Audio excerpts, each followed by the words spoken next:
Bismillahirrahmanirrahim. Assalamualaikum warahmatullahi wabarakatuh. Perkenalkan, saya Yunita Kurnia Amalia dari kelas 2A Teknik Komputer dan Jaringan.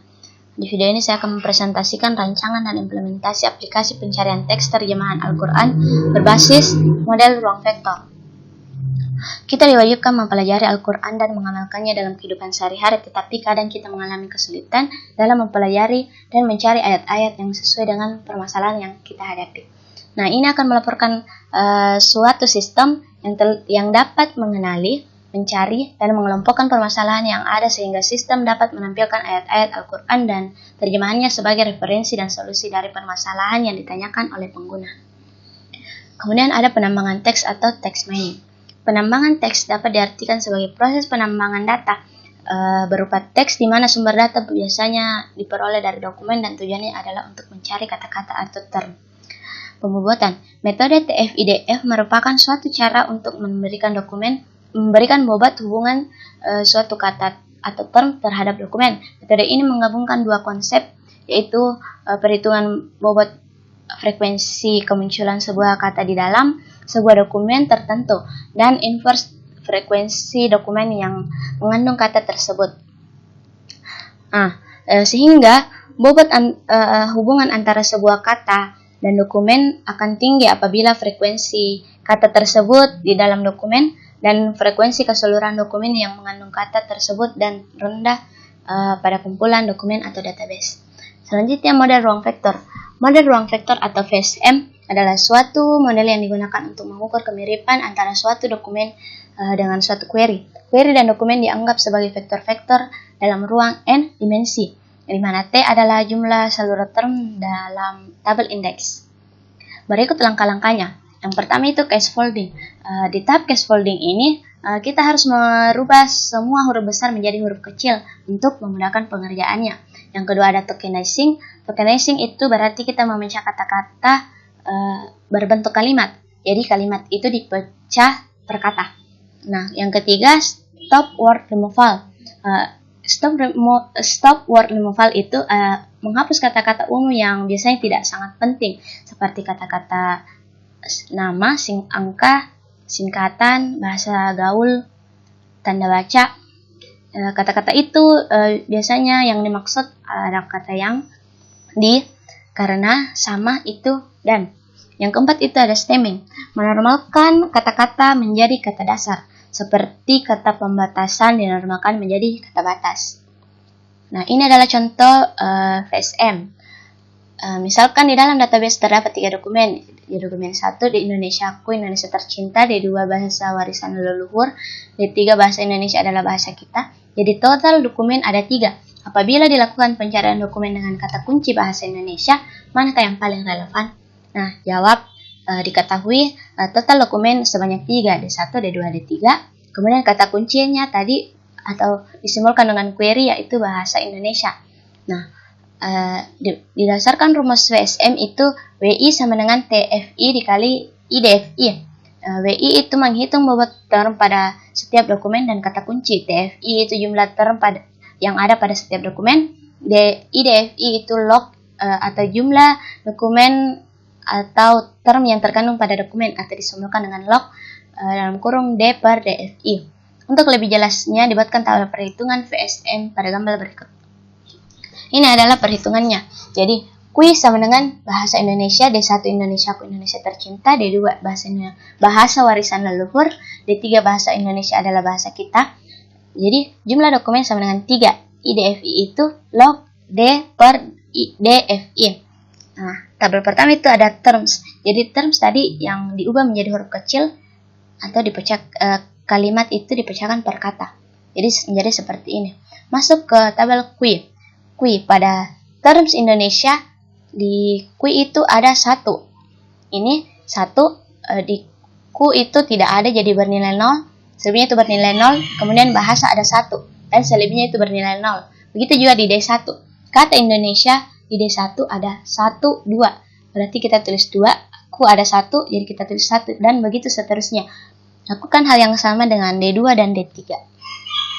Kemudian DFI. DFI itu berapa dokumen yang ada pada D1, D2, D3. Jadi DFI itu ada 1, 2. Jadi ada 2 di kemudian ada 1, kemudian ada 1, kemudian ada 1, 2. Jadi ada 2, begitu seterusnya. Nah, selanjutnya D per DFI. Jadi D tadi ada 3, jadi 3 per DFI. Jadi 3 bagi 2 sama dengan 1,5, 3 dibagi 1 sama dengan 3, 3 dibagi 1 sama dengan 3, dan begitu seterusnya. Kemudian I DFI, log dari D per DFI. Jadi log dari sini, jadi log 1,5 sama dengan 0,1761. Log dari 3, 0,4771, dan begitu seterusnya. Kemudian bobot. Bobot sama dengan W TFI dikali I DFI. Jadi TFI-nya tadi ada pada di sini. Kemudian I DFI-nya yang ini. Jadi pada tabel Q, 1 dikali 0,1761 sama dengan 0,761. Kemudian 0 kali 0,4771 sama dengan 0, dan begitu seterusnya. Begitu juga di D1.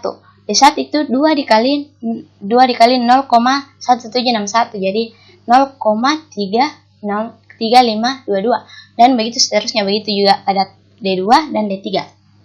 Selanjutnya ada proses similarity analysis. Jadi nilai yang dihitung selain daripada 0. Jadi yang ini, di Q itu ada 1, 2, di D1 itu ada 3, di D2 itu ada 3, dan di D3 itu ada 4. Jadi nilai yang selain bernilai 0. Nah, similarity itu adalah menghitung kemiripan dokumen. Nah, yang perlu diperhatikan tadi selain bernilai 0. Jadi mutlak D1 yang ini 0,3522, 0,4791. Nah, ini adalah hasilnya 0,761, di D2 juga begitu 0,6972, D3 0,7812, di Q 0,249. Nah, langkah selanjutnya untuk menghitung indeks term. Jadi Q dikali D1.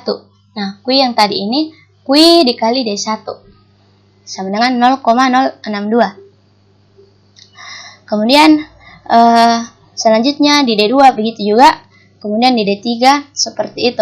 Nah, di sini ada pada dokumen 3 ada tanda tambah. Mengapa? Karena ada 2 yang bisa dikali. Q kali D3, Q dikali D3. Nah, yang ini tidak dituliskan karena dikalikan dengan 0. Jadi tidak perlu dituliskan. Nah, selanjutnya menghitung similaritas dokumen dan meranking.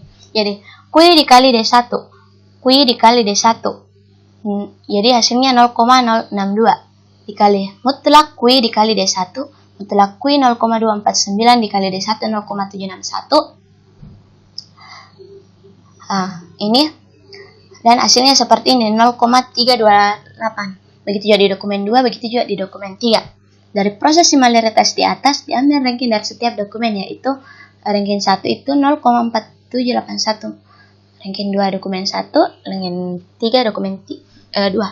Mengapa 0,4781 menjadi ranking pertama? Karena di antara ketiga ini nilai dokumen 3 itu yang tertinggi. Jadi dokumen 3 itu adalah ranking pertama. Jadi dokumen yang paling relevan dengan kata kunci adalah dokumen 3. Dapat disimpulkan hasil pencarian tadi dengan kata kunci yang tadi, maka dokumen yang paling dekat adalah dokumen 3 dengan nilai 0,4781. Berikut tampilan flowchart-nya. Jadi ada 2 cara, offline dan online. Cara offline itu ambil dokumen, terapkan stop word removal stemming, simpan term pada indeks, pembuatan terms pada indeks. Kemudian online itu input query, menghilangkan tanda baca, memecah kata, kemudian indeks, pembuatan. Cek tabel indeks apabila sesuai, maka output ayat Al-Quran keluar. Kemudian apabila tidak sesuai, maka tidak ada hasil, dan selesai. Pada gambar ini adalah bentuk aplikasinya. Pada gambar di samping adalah screenshot dari pencarian dengan keyword nikmat surga. Jadi nikmat surga hasil dalam 579,06129 detik. Dari uji coba di samping dapat diketahui bahwa sistem mampu bekerja sesuai dengan harapan pengguna, dan dapat dilihat jelas bahwa semakin panjang keyword, maka semakin banyak ayat yang didapatkan, maka akan membutuhkan waktu pencarian yang lebih lama. Hal itu disebabkan karena proses perhitungan kemiripan dilakukan pada banyak dokumen dan kata dari keyword. Nah, kemudian dengan melakukan proses tadi pembuatan TF-IDF dalam suatu model VSM itu diperoleh pengembalian terjemahan Al-Quran yang sesuai dengan keyword yang ada, di mana sangat baik meskipun presisi masing-masing belum sangat memuaskan. Dari sisi waktu, sistem ini mampu menampilkan hasil pencarian dalam waktu yang cukup singkat. Sekian dari presentasi saya. Terima kasih, kurang lebihnya mohon dimaafkan. Assalamualaikum warahmatullahi wabarakatuh.